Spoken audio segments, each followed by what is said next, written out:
जामनेर तालुक्यातील चिंचखेडा येथील बालिकेवरील बलात्कार व हत्या प्रकरणातील आरोपीस अटक केल्याची माहिती कळताच शेकडोच्या संख्येने जमावाने पोलीस स्टेशनवर मोर्चा काढत आरोपीला ताब्यात देण्याची मागणी पोलिसांकडे केली होती।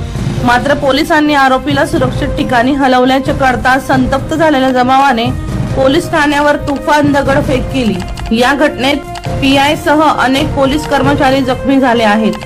जखमी पोलीस अधिकाऱ्यावर सध्या खासगी रुग्णालयात उपचार सुरू आहेत। कोणत्याही पोलीस कर्मचाऱ्याला फार मोठी दुखापत झालेली नाही। 2 पोलीस कर्मचाऱ्यांना मायनर फ्रॅक्चर असल्याची माहिती जिल्हाधिकारी आयुष प्रसाद यांनी दिली।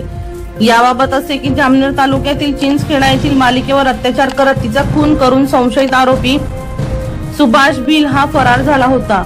अखेर सुभाष भिल याला गुरुवारी भुसावळच्या पोलिसांनी अटक केली। आरोपीला पोलिसांनी अटक केल्याची माहिती कळताच जमावाने पोलीस स्टेशनवर मोर्चा काढला। यावेळी जमावाने आरोपीला आमच्या ताब्यात देण्याची मागणी पोलिसांकडे केली होती। मात्र यावेळी आम्ही या प्रकरणात योग्य ती कारवाई करू, तुम्ही कायदा हातात घेऊ नका असे आवाहन पोलिसांनी जमावाला केले। मात्र जमावाकडून पोलीस ठाण्यावर तुफान दगडफेक करण्यात आली। गुरुवारी रात्री 10:20 ही घटना घडली। या घटनेत मोठ्या प्रमाणात पोलीस कर्मचारी जखमी झाले आहेत। यात पीआय किरण शिंदे यांचाही समावेश आहे। दरम्यान या घटनेत जामनेरात मोठे तणावाचे वातावरण निर्माण झाले आहे। जखमी पोलिसांना जळगाव मधील खासगी आणि जिल्हा रुग्णालयात दाखल करण्यात आले आहे। प्रकाश बोरसे यांचा रिपोर्ट, मानवहित न्यूज, जळगाव।